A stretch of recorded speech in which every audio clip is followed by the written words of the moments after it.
Ya, jumpa lagi bersama saya Arya Celestian. Kali ini kita akan membahas mengenai hukum kekekalan momentum. Sebelum memahami hukum kekekalan momentum, sebaiknya kita pelajari terlebih dahulu bagian daripada video ini, yaitu bagian 1 mengenai momentum dan bagian 2 mengenai impuls. Hukum kekekalan momentum erat kaitannya dengan kehidupan sehari-hari. Misalnya, saya ambil contoh di sini yaitu pada kegiatan olahraga. Pada kegiatan olahraga, di sini kita tampilkan yaitu permainan bola basket. Pada permainan bola basket, sering terjadi benturan atau tumbukan, baik orang per orang maupun bola dengan lantai. Maka peristiwa tersebut erat kaitannya dengan momentum. Contoh lainnya misalnya di sini pada permainan biliar, bertumbukannya antara bola satu dengan bola lainnya, ini juga merupakan peristiwa yang erat kaitannya dengan momentum. Kita lihat video selanjutnya. Contohnya di sini adalah video uji coba penggunaan airbag. Ketika kendaraan bergerak, ketika kendaraan bertumbukan dengan kendaraan lain atau benda lain, maka ini juga hubungannya dengan momentum. Maka sebelum kita memahami lebih lanjut mengenai hukum kekekalan momentum, saya lanjutkan yaitu pertama sekali yang meneliti tentang hukum kekekalan momentum menggunakan bola biliar yaitu Huygens, ilmuwan berkebangsaan Belanda. Kita lihat di sini pada gambar bahwa ada 2 buah bola merah dan biru masing-masing bertumbukan dari arah berlawanan. Setelah bertumbukan, maka kedua bola tersebut bergerak berlawanan arah dengan posisi datangnya.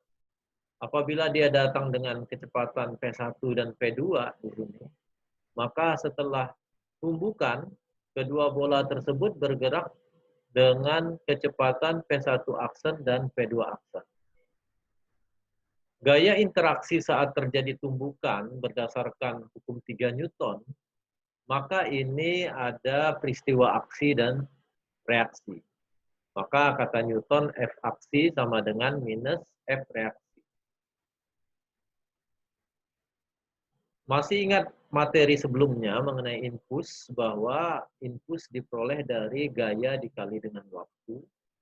Impuls juga dikatakan adalah perubahan momentum. Maka persamaannya kalau kita lihat menjadi delta P1 sama dengan minus delta P2, di mana P di sini melambangkan momentum. Artinya bahwa momentum benda satu sama dengan arah negatif dari momentum benda dua. Kalau kita lihat, maka kita rumuskan delta P1 sama dengan minus delta P2. Kita lihat juga bahwa penjabaran dari persamaan ini menjadi M2P2 min M2P2 aksen. Artinya bahwa momentum sebelum tumbukan dikurang dengan momentum setelah tumbukan. Begitu juga untuk benda yang pertama.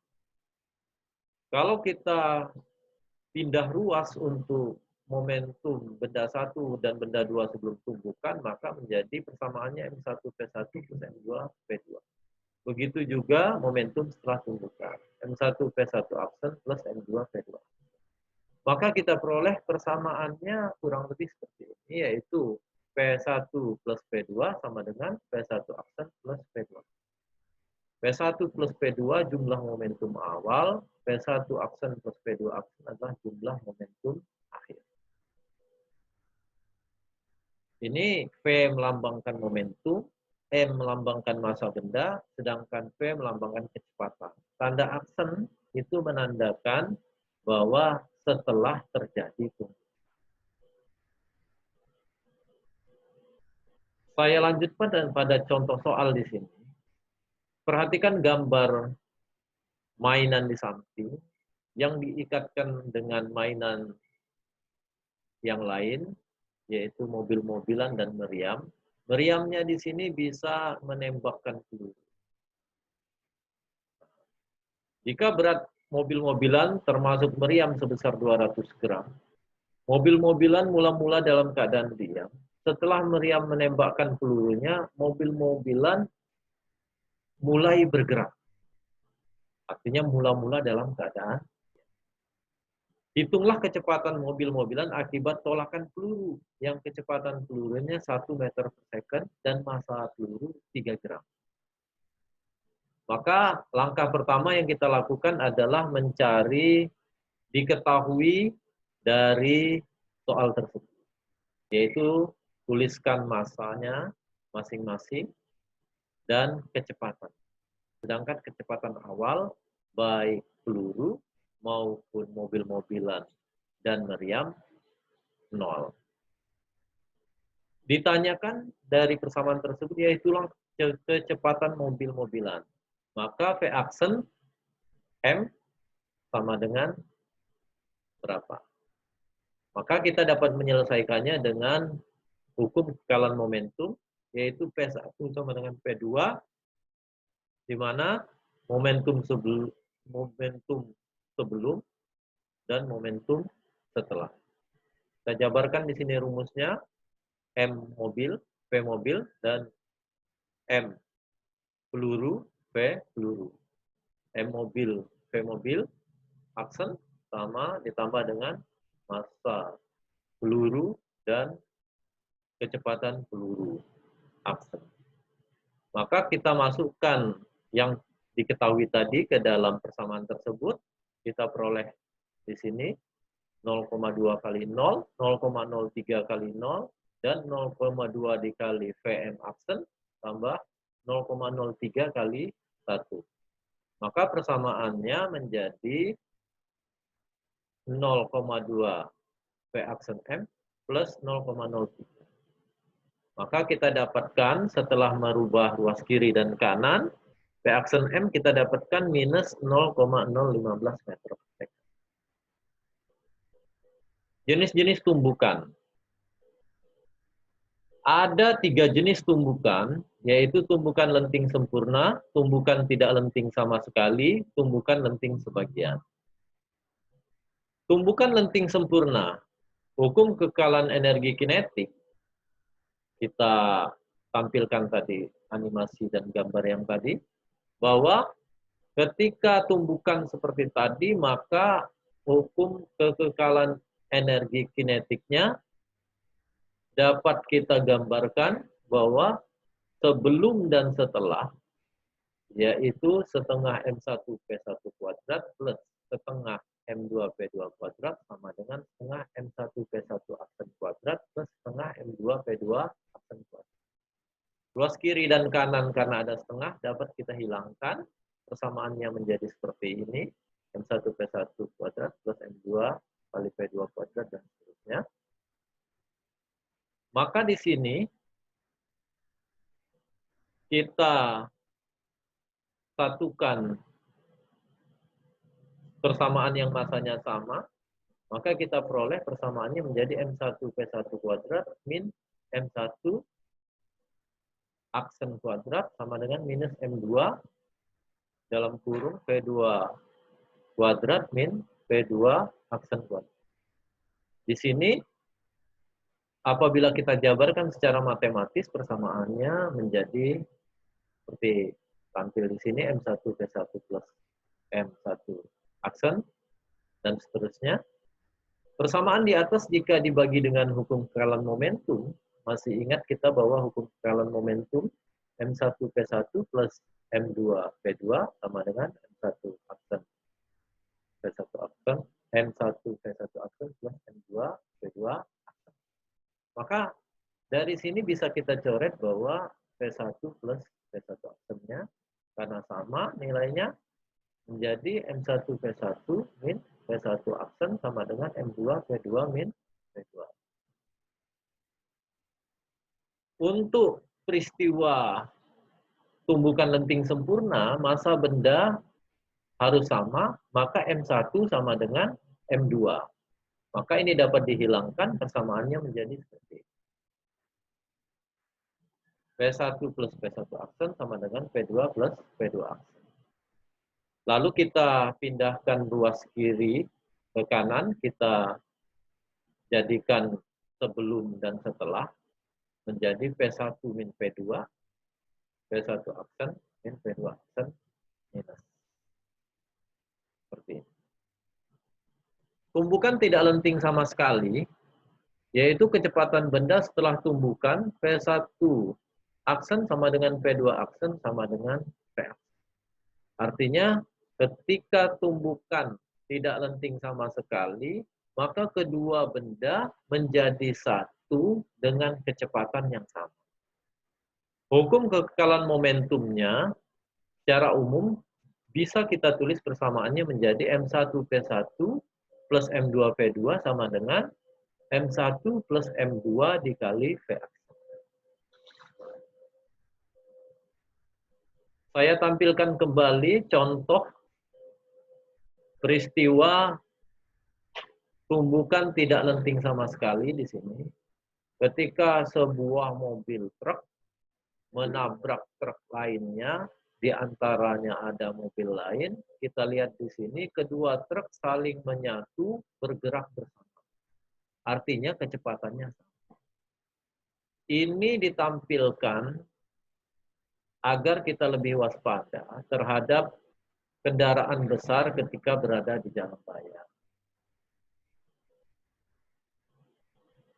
Setelah tumbukan, kedua kendaraan tersebut menjadi satu. Nah, kita lihat dampaknya ketika kendaraan tersebut mempunyai beban yang sangat besar, saling bertabrakan. Tumbukan lenting sebagian.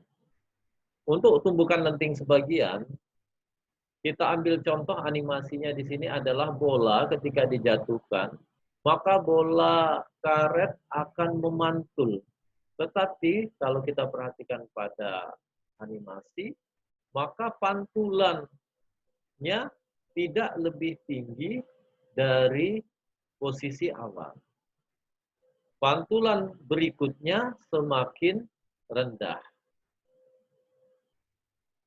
Kebanyakan benda-benda yang ada di alam mengalami tumbukan lenting sebagian, di mana energi kinetik berkurang selama tumbukan. Hal ini disebut koefisien restitusi.